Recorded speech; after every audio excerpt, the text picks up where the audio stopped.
quelques instants, émission.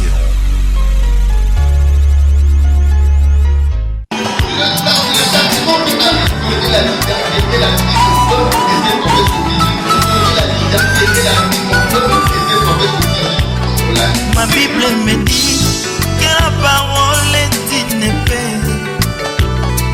Quand elle pénètre, elle partage la paix et l'esprit. Attriste l'homme et produit la repentance. Et comme une épée, elle fait aussi couler le sang. C'est la vraie circoncision. L'ancienne vie est passée et l'homme devient. Fidèles téléspectateurs, bonsoir chez vous. Nous nous retrouvons au cours de cette émission Que la lumière soit, car nous avons connu quelques difficultés techniques, ce qui a fait que nous n'avions pas eu des directs entre-temps, et vous avez constaté que nous sommes revenus sur certaines rediffusions. Car cela ne tienne, nous sommes donc ensemble ce soir en direct sur TPT pour vous présenter l'émission Que la lumière soit. Alors, la dernière fois, nous étions sur Malachi. Nous avons voulu apporter la lumière sur Malachi, le prophète Malachi, mais cependant, le docteur Kilimundanga, qui est l'enseignant de ce soir, avait estimé qu'il était intéressant pour lui de commencer, d'aborder d'abord le point de Malachi avant de tomber dans le procès en Éden. Car le véritable thème, c'est le procès en Éden. Et nous avons donc pensé intituler un sous-thème, c'est Malachi 4 particulièrement. Alors, nous voulons d'abord ce soir, malheureusement, commencer par éponger, évacuer certaines questions qui nous sont parvenues par vous, qui nous sont parvenus sur le sujet de la polygamie. Car nous l'avons dit entre-temps que c'est un sujet très très important, très glissant, car nous le disons souvent, mal se marier, c'est compromettre même son salut. C'est pourquoi les questions fusent encore jusqu'à aujourd'hui. Et puisque nous voulons vraiment démarrer le nouveau sous-thème, donc qui est Malachi, alors nous voulons éponger certaines questions sur la polygamie. Bonsoir frère Wesley. Bonsoir. Voilà, nous retrouvons donc le docteur Kilimundanga pour nous présenter cette émission, ses enseignements sur cette émission Que la lumière soit. Docteur, bonsoir. Bonsoir frère Alain, merci. Bonsoir frère Wesley, et bonsoir à tous nos téléspectateurs. C'est avec beaucoup de joie que nous vous retrouvons pour les enseignements que vous nous apportez à travers donc, cette émission. Docteur, il y a quelques soucis de la part des téléspectateurs sur ce sujet que nous avons longtemps traité en tout cas. C'est la polygamie. Alors, nous demanderons donc à notre bien-aimé Wesley de faire la lecture de quelques questions que nous avons répertoriées ce soir. Ok, il y a quatre questions que nous avons reçues. La première question, c'est la question du frère Prince Pombo qui demande de savoir si une personne vient dans la foi avec deux femmes, peut-il accéder au service? Ah, ok. Voilà. Si une personne était dans la foi, venait dans la foi avec deux femmes, d'après l'enseignement, nous avons déjà eu à expliquer ça ici, ce n'est qu'une réponse à une question d'un auditeur, d'un téléspectateur certainement qui n'a pas suivi les précédentes, émissions. Sinon, qu'on avait dit, un homme qui vient dans la foi polygame est accepté, il a droit au salut d'après l'enseignement, mais il ne peut pas servir parce qu'il est né avec un défaut corporel. C'est-à-dire qu'il vient dans la foi avec une faute qui ne lui permet pas d'accéder au service. Car l'Écriture nous dit que si quelqu'un aspire à une fonction donc, de responsabilité comme le diacre, l'ancien et consort, il doit être mari d'une seule femme. Parce que dans la Nouvelle Alliance, la polygamie n'est donc plus accepté, surtout pour ceux qui accèdent au service. Voilà. Cependant, celui qui est dans la foi déjà ne peut pas donc sortir pour aller prendre deux femmes. Mais celui qui vient comme ça, la foi a prévu qu'un pareil frère soit supporté, seulement il ne peut pas se lever pour assumer une fonction quelconque dans l'église. Ok, c'est toujours le même frère, le frère Prince Cambou, qui demande de savoir, est-ce que un frère qui est membre d'une église peut-il épouser 2 femmes?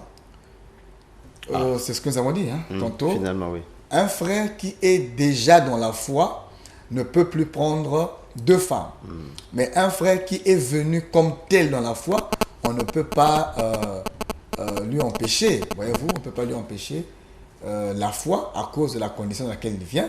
Il donc dépendra d'une mesure de grâce. Cependant, les frères dans la foi ne peuvent pas aspirer à 2, 3, 4, 5 femmes. Ce serait mal faire dans la Nouvelle Alliance. Et donc, celui qui vient avec les 2 femmes dans la foi, quels que soient les enseignements qu'il peut avoir, il ne peut plus changer de position. C'est-à-dire se séparer d'une ou de l'autre. Oui, là nous supposons que les 2 femmes ont été légalement mariées. C'est-à-dire qu'il est marié à ces 2 femmes, il ne peut pas répudier une. Voyez-vous, c'est une famille qui est consolidée, ce n'est pas une affaire qu'on peut briser, je ne sais pas, d'un jour au lendemain. Sinon on va encore créer d'autres scandales et d'autres problèmes. Donc le mieux dans un pareil cas, c'est que le frère écoute l'enseignement et se prépare pour son salut, sauf qu'il ne pourra pas assumer une fonction de responsabilité parce qu'il ne sera pas lui-même un exemple de ce qu'il prêche. Alors on peut passer à la suivante. Oui, c'est le frère Alvin. Dit d'être amoureux, doit-il encore demander la volonté de Dieu pour épouser cette dernière? Bon, la question, je pense qu'elle est très simple à saisir. C'est que on doit consulter Dieu avant de tomber amoureux. Avant de tomber amoureux, l'Écriture dit même que ne réveille pas l'amour avant que l'amour le veuille. Donc, avant que Rebecca ne tombe amoureuse d'Isaac, avant même que Isaac ne puisse aimer Rebecca, Dieu avait d'abord parlé.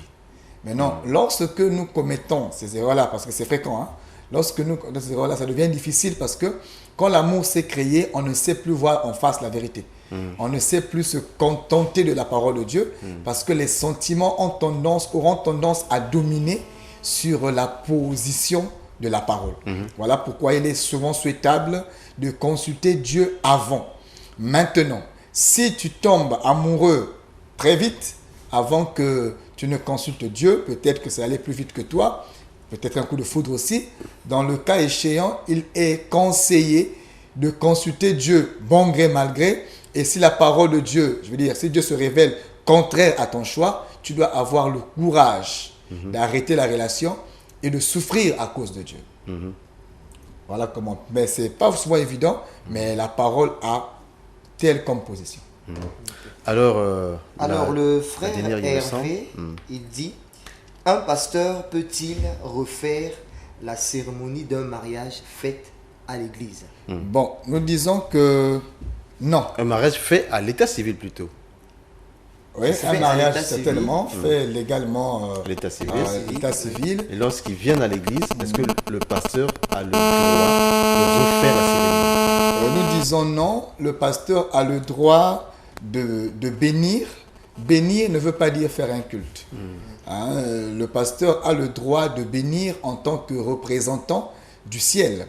Il n'est pas là pour reprendre la cérémonie des hommes du monde, mais il est là plutôt pour implorer la faveur de Dieu sur ce que les hommes ont eu à faire. L'Écriture dit, rendez à César ce qui est à César et à Dieu ce qui est à Dieu. N'empruntons pas César pour l'homologuer dans l'Église. L'Église a sa façon de faire. Aucun apôtre n'a fait une pareille pratique. Et dans la Bible, depuis la Genèse jusqu'à l'Apocalypse, on n'a jamais répertorié dans un seul verset où un mariage a été célébré dans une église. Dans les Écritures, ça paraît une abomination. Je me demande jusqu'à ce soir pourquoi certains hommes de Dieu empruntent cette voie-là. C'est la voie, je ne voudrais pas être trop fort, sinon je dirais la voie de Balaam. C'est la voie de la perdition, mais que les hommes de Dieu se ressaisissent. Logiquement, s'il faut s'en tenir au texte et aux Écritures, non. Mais s'il faut être extra-biblique, comme certains ont opté à le faire, on se réserve. Malheureusement. Alors, je pense que nous avons évacué rapidement ces quelques questions. Okay. Docteur, finalement, est-ce que nous pouvons dire 2 mots sur Malachie, quand bien même nous avons grignoté déjà sur le temps? Oui, il y a tout à dire sur Malachie. C'est un livre important, un livre que j'aime bien. Et j'aimerais dire ici à tous nos téléspectateurs que Malachie est un livre de la Bible et le prophète Malachie est un prophète d'Israël, compté parmi tant d'autres. Et nous voulons dire ici que le message de Malachie est un message clair, pourvu qu'on s'en tienne au texte. Et j'aimerais aussi dire ici à tous nos téléspectateurs qui tentent d'appeler, de ne pas appeler malheureusement, mais d'écrire. En fait, passer votre question, votre suggestion au travers d'un SMS, ce qui serait plus pratique. Car dans notre organigramme, on n'a pas prévu des appels. Des appels, voilà. Pour l'heure, on ne peut pas naviguer avec les appels, mais plutôt les SMS. Et écrivez-nous au numéro qui s'affiche au bas de votre écran, au 06 945 35 24. Parlant de Malachie, j'aimerais prendre donc les textes. Le texte, oui. Quand nous lisons Malachie, ce livre que j'aime tant, et nous pensons que, comme le dit notre thème, ce sera une lumière. Quand nous lisons Malachie chapitre 3, parce que très souvent les gens s'appuient sur Malachie chapitre 4, mais lorsque vous vérifiez, Malachie 4 commence par une conjonction. Or qu'une phrase ne peut pas se comprendre si elle commence par une conjonction. Il faut aller au début du sujet de la phrase pour comprendre de quoi la phrase ou encore quel est le sens de la conjonction. Parce que la conjonction, c'est une conséquence. Il faut comprendre pourquoi vient intervenir la conjonction car. Donc, remontons au chapitre 3, à partir du verset 13. Voilà. Nous allons lire. Le verset 13. Oui. Malachie chapitre 3, à partir du verset 13. Vos paroles sont rudes contre moi, dit l'Éternel, et vous dites, qu'avons-nous dit contre toi? Le verset 14. Vous avez dit, c'est en vain que l'on sert Dieu. Qu'avons-nous gagné à observer ses préceptes et à marcher avec tristesse à cause de l'Éternel des armées? Le verset 15. Maintenant, nous estimons heureux les hautains. Oui, les méchants prospèrent. Oui, les tentent. Excusez-moi. Ils tentent Dieu et ils échappent. Et ils s'échappent. Le verset 16. Alors ceux qui craignent l'Éternel se parlèrent l'un à l'autre. L'Éternel fut attentif et il écouta. Et un livre de souvenirs fut écrit devant lui pour ceux qui craignent l'Éternel et qui honorent son nom. Le verset 17. Ils seront à moi. Et dit l'Éternel des armées, ils m'appartiendront au jour que je prépare. Au jour que je prépare, oui. J'aurai compassion d'eux, comme un homme a compassion de son fils, qui le sert. Oui. Le verset 18. Et vous verrez de nouveau la différence entre le juste et le méchant, entre celui qui sert Dieu et celui qui ne le sert pas. Ok. Continue maintenant. La suite, chapitre 4. Oui. Chapitre 4. Car. Ah, voilà. Voici. D'où vient le car? Vas-y. Car voici le jour vient, ardent comme une fournaise. Tous les hautains et tous les méchants seront comme du chaume. Le jour qui vient les embrasera, dit l'Éternel des armées. Il ne leur laissera ni racine ni rameau. Le verset 2. Mais pour vous, merci, vous qui craignez mon nom, se lèvera le soleil de la justice, et la guérison sera sous ses ailes. Vous sortirez et vous sauterez comme les veaux d'une étable. Le verset 3. Et vous foulerez les méchants, car ils seront comme de la cendre sous la plante de vos pieds. Ok, la suite on pourra lire ça au fur et à mesure qu'on avance. J'ai une question ici venant d'un frère. Bonsoir, que dites-vous d'un homme de Dieu, pasteur, qui dirige une église, mais il est polygame, frère Armand? Bon, nous disons qu'un tel homme de Dieu doit prendre le courage de s'incliner devant les Écritures, de se repentir et de laisser le prêchoir.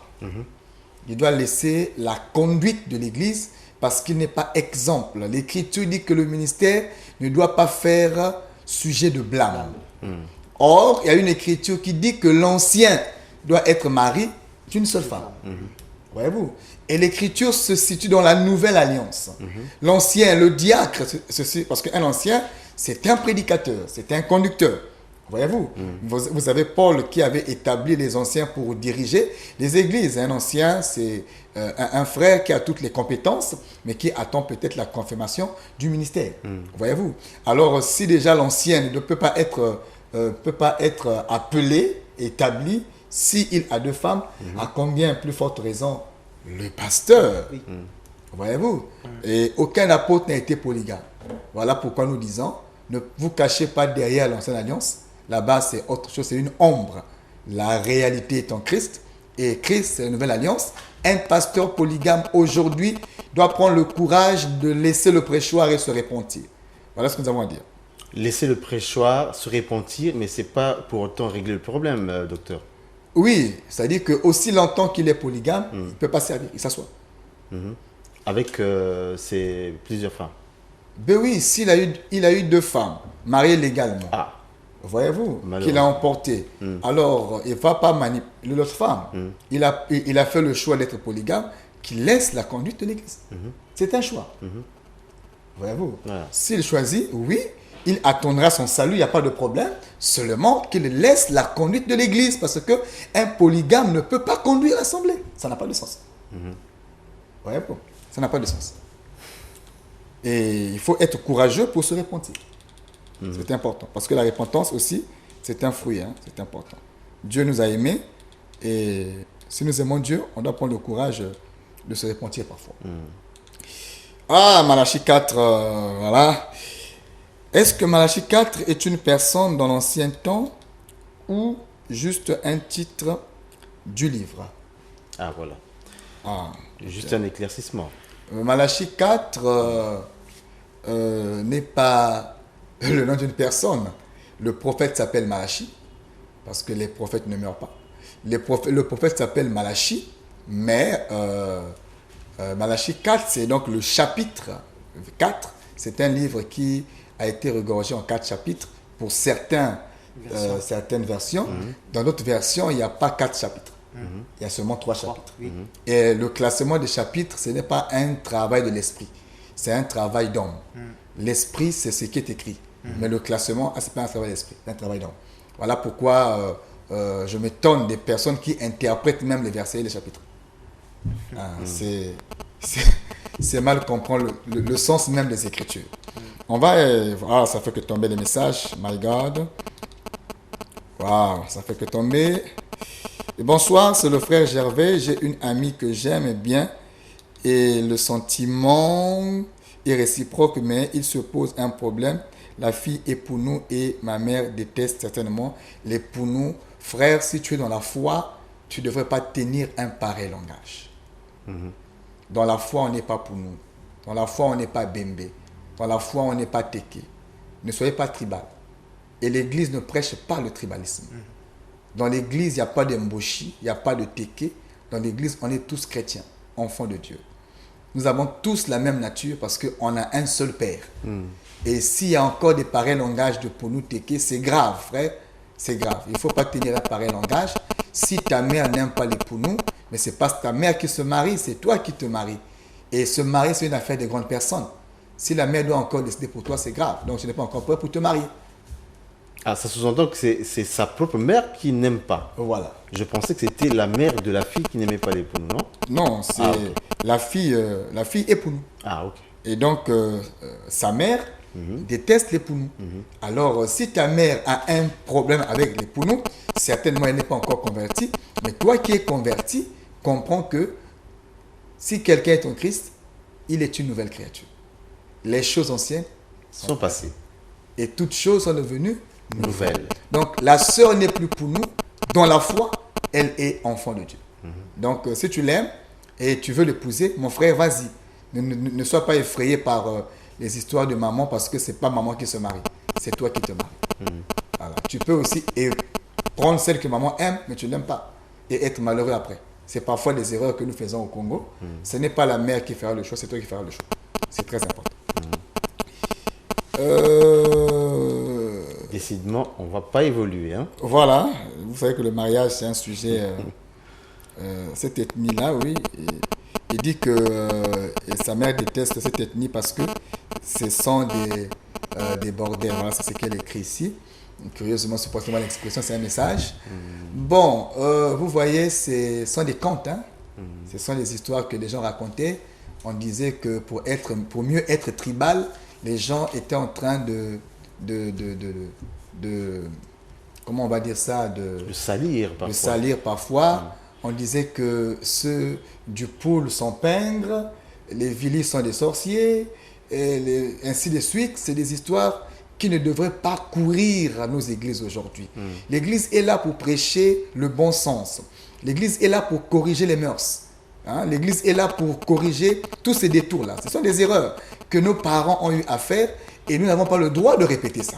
Moi, je pense que l'enfant doit prendre ce qui est bien et mettre à côté ce qui est mal. Nous ne sommes pas là pour répéter même les erreurs de nos parents. Voyez-vous, ces choses-là ne doivent pas faire part même du jargon chrétien aujourd'hui. Voyez-vous, pour nous, Bembe, Nzabi, tout cela, c'est tribal. C'est tribal, c'est pas bien. Pour les enfants de Dieu, c'est même pas digne. C'est pas digne, frère. Donc, il ne faut pas t'appuyer sur ça. Si tu aimes la sœur, alors tu la prouves que tu l'aimes. Ne te cache pas derrière ta maman. Ce n'est pas elle qui va se marier. Ok, que dois-je faire si mon mari n'aime pas mon fils comme son propre fils? Bon, mais tu dois apprendre à ton mari à aimer son fils. On ne peut pas quitter un toit parce que le mari n'aime pas le fils. Certainement, il y a un problème au niveau de l'éducation. Voyez-vous, parce que parfois les mamans détruisent l'éducation des enfants aussi. Hein? Parfois, ce sont les mamans qui apprennent parfois, ou encore qui créent ces choses-là. Lorsque le climat est bien arrangé, lorsqu'on éduque un enfant, il faut toujours montrer à l'enfant, même quand son père n'est pas là, que son père est le meilleur papa. Quand vous prenez le temps d'insulter l'enfant devant son père, ou de démontrer à l'enfant toutes les failles de son père, mais vous le tuez. C'est des problèmes que nous gérons souvent. Hein? Les mamans parfois n'ont pas assez de maîtrise. Il y a eu un problème avec monsieur à la maison. Elle ne sait pas se contenir. Elle ne sait pas gérer le foyer pour elle. Elle prend tout le dégât avec son mari. Elle expose ça au salon. Les enfants suivent et ça crée des penchants. Voyez-vous? Et les uns vont tourner vers maman et papa qui sent que l'enfant n'a plus d'estime pour lui. S'il n'a pas assez de maturité, il peut se radicaliser aussi et le foyer est détruit. Hein, foyer détruit, la haine dans la maison de Jacob a été causée par Jacob lui-même. C'est le comportement parfois des parents qui exposent les faibles enfants à des pareils détours. Nous sommes à 17 messages déjà. Supportez-nous, nous pourrons trouver une occasion pour vous répondre. Nous voulons traiter Malachie 4 avec ce peu de temps qui nous reste. Nous vous prions. Vos messages seront reçus, mais nous allons répondre à ça au fur et à mesure que nous avançons. Sinon, on ne touchera pas le sujet qui s'affiche au bas de votre écran. Voilà. Donc, nous traitions Malachie chapitre 4. Et là-dessus, bon, nous voulons d'abord rappeler que la semaine prochaine, du mardi au dimanche, hein, du mardi d'abord au samedi, nous avons un séminaire sur la marche du tabernacle. Nous parlerons du tabernacle de Moïse. Donc, on va expliquer la marche du tabernacle du mardi 15 jusqu'au samedi de la semaine prochaine. Nous serons à la base Socoprise, à l'église, le rassemblement des saints, pour traiter ce sujet si capital, si important, le tabernacle. Et on va aborder la marche du tabernacle. On expliquera le pourquoi, le comment, le quand, le où de chaque chose au sujet du tabernacle. C'est un sujet important. Donc, nous vous invitons massivement dès la semaine prochaine, le mardi, à partir de 17h, à vous joindre à nous à la base Socoprise pour ce merveilleux thème. Et certainement demain, ce sera donc le matin de 9h à 12h. Très souvent, frère Alain et téléspectateurs précieux, les lecteurs de la Bible, en lisant Malachie 4, voient autre chose que ce qui est écrit dans Malachie 4. Ah bon? Lorsque vous lisez Malachie chapitre 4, le chapitre ne parle pas d'un prophète, d'abord. Le chapitre ne parle pas d'un certain individu. Mais Malachie 4 nous parle du jour de l'Éternel. Voyez-vous, ici dans ma Bible, il est écrit, car voici, le jour vient, ardent comme une fournaise, tous les hautains et tous les méchants seront consumés comme du chaume. Voyez-vous, Malachie chapitre 4 nous parle du jour de l'Éternel, pas d'abord d'un prophète. Si tu prends Malachie en voyant un prophète, tu tapes déjà à côté. Voyez-vous, pour comprendre Malachie, il faut rester dans le contexte du livre. Dans Malachie 4, le texte nous parle du jour de l'Éternel, un jour redoutable que le Seigneur a comparé comme une fournaise. Mais c'est quoi le jour de l'Éternel? Sophonie chapitre 2, la Bible nous parle du jour de l'Éternel depuis le prophète Sophonie comme étant un jour de la vengeance. Amen. Voyez-vous, le Seigneur avait promis au prophète Sophonie que viendra un temps où il devrait se lever comme le vengeur d'Israël, car il est écrit à lui la rétribution et à lui la vengeance. Mais la vengeance de Dieu viendrait après le temps de la grâce, c'est-à-dire il devrait donc apparaître pour combattre tous les ennemis d'Israël physiquement. Et pendant ce jour, Dieu détruira tous ceux qui sont hostiles à la nation d'Israël.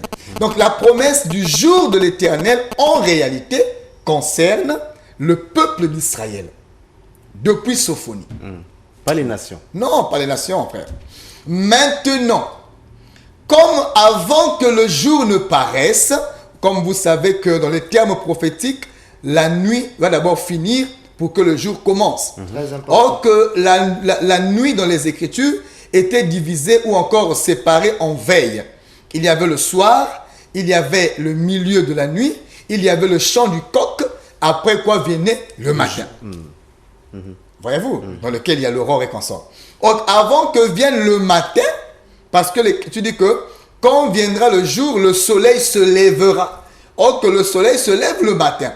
Avant qu'il y ait levé du soleil, il faut d'abord que le troisième cadran de la nuit fasse son passage. Or que le troisième cadran est appelé le chant du coq.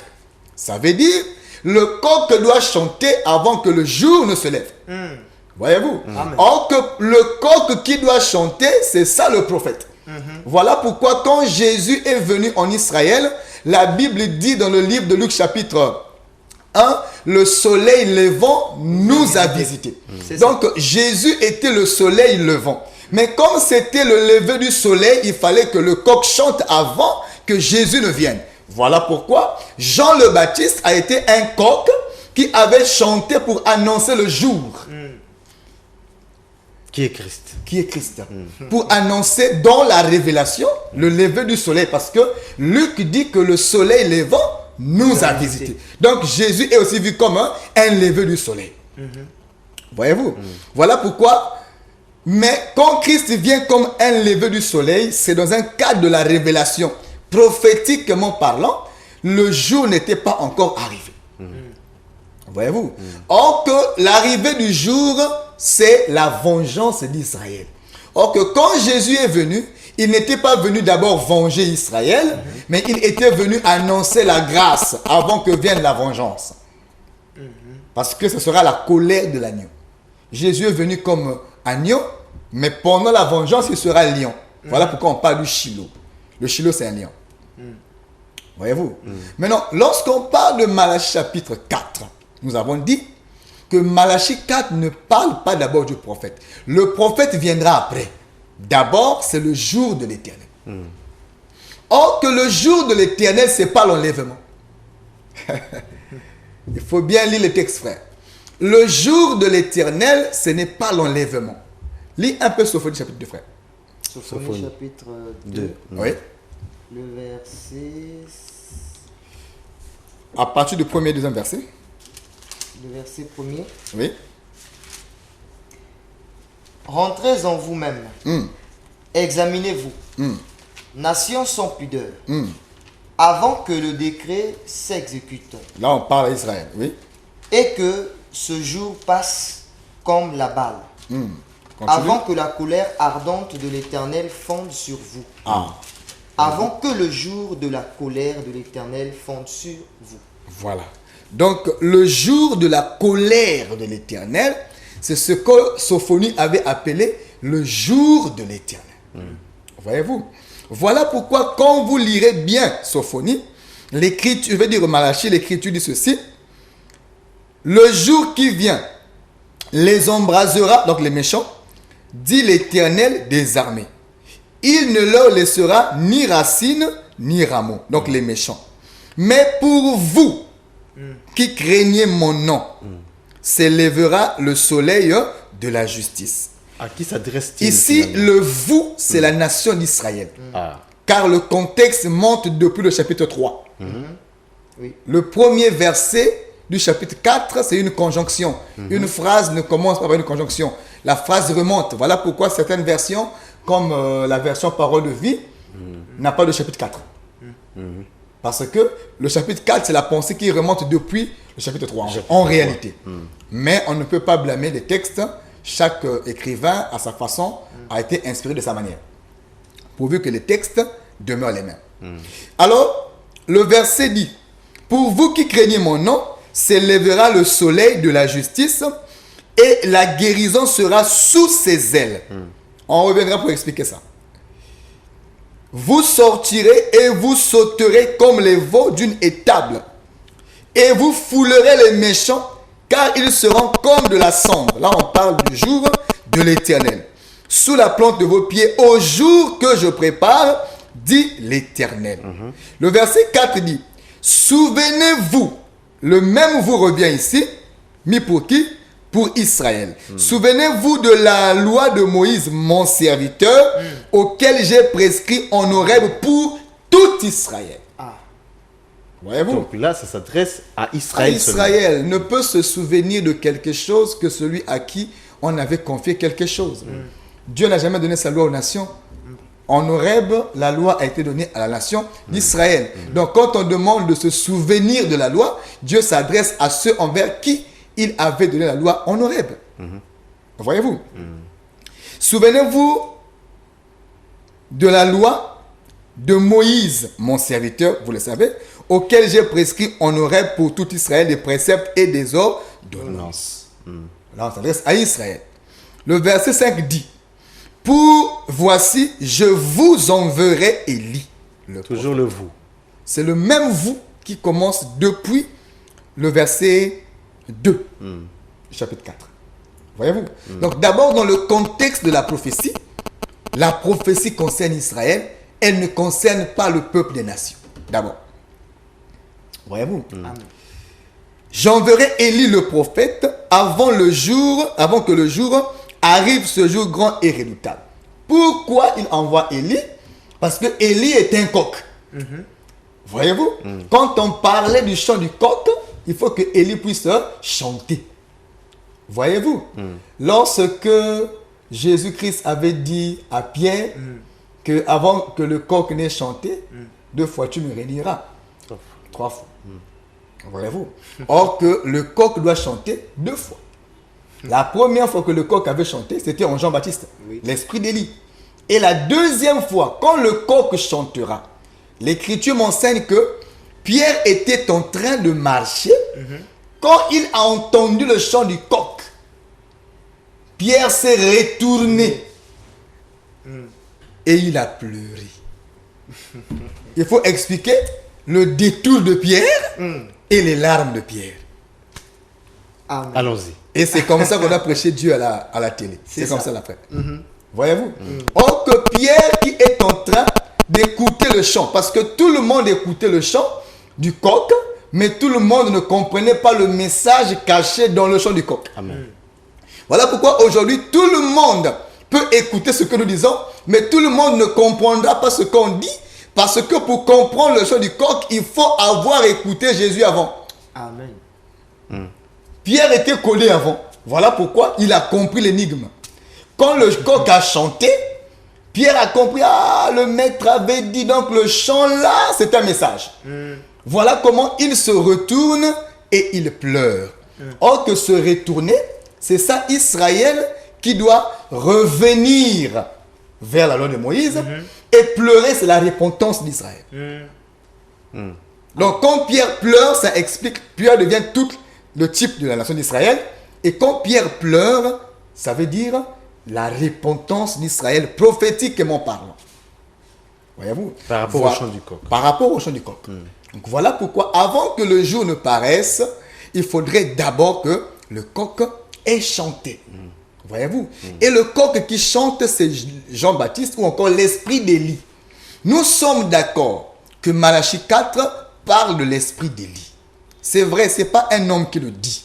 C'est la Bible qui le dit. D'abord, il faut mettre la nuance. Malachie 4 n'a jamais été éclairé par un homme, mais par l'esprit et par la Bible elle-même. Amen. Car la Bible s'explique elle-même. C'est ça. Voyez-vous? Malachie 4 nous parle du jour de l'Éternel et de la promesse du prophète qui doit préparer le jour de l'Éternel. Mais ce prophète sera donc un prophète animé de l'esprit de Lie, comme était Jean le Baptiste pour Jésus. Voyez-vous? Et ici, là, frère Alain, on ne peut pas comprendre une prophétie si la prophétie n'est pas située dans son contexte. Voyez-vous? Toutes les prophéties de la Bible ne concernent pas l'Église. Il y a dans la Bible des prophéties qui concernent l'Église et des prophéties qui concernent Israël. L'enlèvement, par exemple, ce n'est pas la promesse d'Israël. C'est une promesse que Dieu a faite à l'Église, pas à Israël. Voyez-vous? Et comme tant d'autres enseignements, Malachie chapitre 4, ici c'est le vous, la nation d'abord d'Israël. Je pourrais détailler le soleil qui a des ailes, parce qu'on dit qu'il faudrait que le soleil se lève et que la guérison soit sous les ailes du soleil.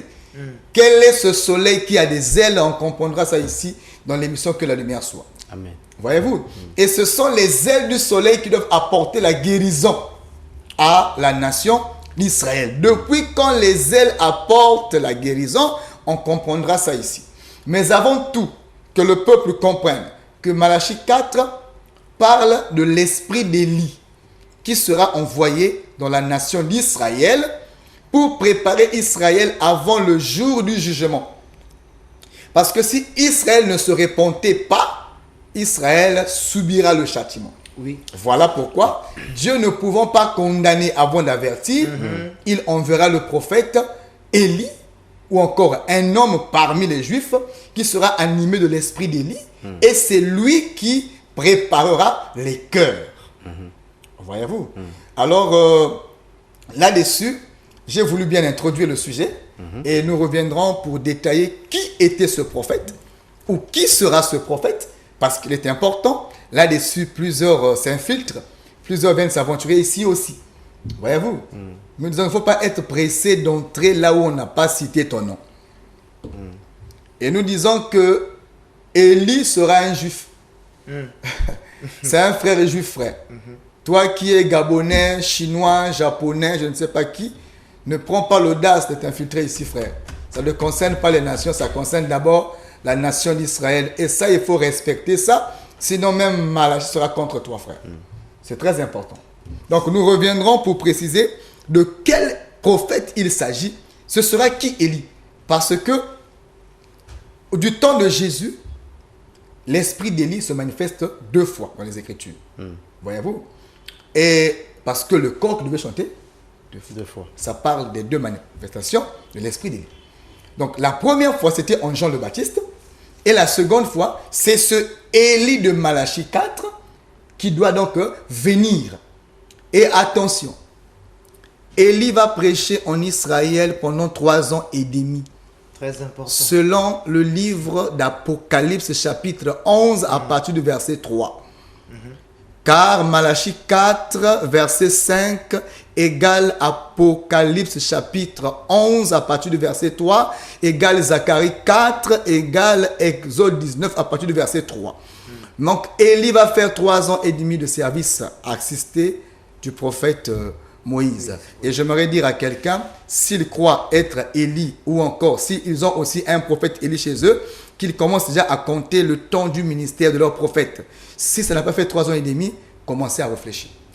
Commencez à réfléchir par rapport à la chute du docteur Clide Mundanga ce soir, par rapport à cet enseignement que nous venons donc d'avoir, mais prenez votre mal en patience. Nous ne faisons que commencer ce sous-thème, la lumière sur Malachie. Il y aura à boire et à manger ici, frère. C'est sûr. Nous pouvons rassurer nos téléspectateurs. Ici, il y aura à boire et à manger. Et sur ce sujet-là, il est tellement important pour le peuple que si quelqu'un avait un avis contraire, nous serons prêts pour un débat. Voilà qui est même très intéressant, car nous avons un souci, docteur, c'est que la lumière jaillisse, afin d'aider tout le monde à travers donc cette émission. Nous sommes arrivés à la fin de cette émission, malheureusement, nous n'avons que 30 minutes. Alors, le programme de dimanche demain... Demain, déjà, nous vous invitons massivement, nous avons un sujet important à démontrer, un sujet important à démontrer. Ce sera un sujet qui va nous préparer donc à aborder la marche du tabernacle. Donc de 9h à 12h, frères bien-aimés, nous t'invitons, ne manque pas d'être là. Notre église est située à la base Socoprise. Quand vous partez du rond-point Ilama pour OCI, donc de l'aéroport pour OCI, vous empruntez donc l'avenue Socoprise. La toute première ruelle à droite en allant vers la brasserie. La seconde parcelle à gauche, juste sur le pont. Là est située notre église, le Rassemblement des Saints. Pour ceux qui vont à Chimbamba et Ngoyo, vous vous arrêterez à l'arrêt OCI ou encore Brasserie. En face de là où on vous dépose, vous avez une station en diagonale, une ruelle qui remonte vers la base. Et dans cette ruelle-là, la dernière, cette avenue, je veux dire, la dernière ruelle à votre gauche, cette fois-ci après le pont, seconde parcelle toujours à votre gauche, ce sera... c'est là où est située notre église. Et là-bas aussi se tiendra non seulement le culte de demain, mais le séminaire sur le tabernacle. Le tabernacle est un sujet très important, car si la connaissance de ce sujet t'échappe, la Bible t'échappera aussi. Aujourd'hui, il y a beaucoup de personnes qui trompent le peuple avec les textes prophétiques comme Malachie et tant d'autres. C'est parce que le peuple est ignorant sur les textes prophétiques. Mais le livre d'Apocalypse, je veux dire le tabernacle, c'est même le ciel descendu sur terre. Donc on va comprendre même les mouvements du ciel depuis la terre, car le tabernacle n'est qu'une représentation du ciel sur la terre. Voilà le décor planté pour les jours à venir. Merci pour votre aimable attention. Nous vous disons au revoir, à la prochaine occasion. Merci.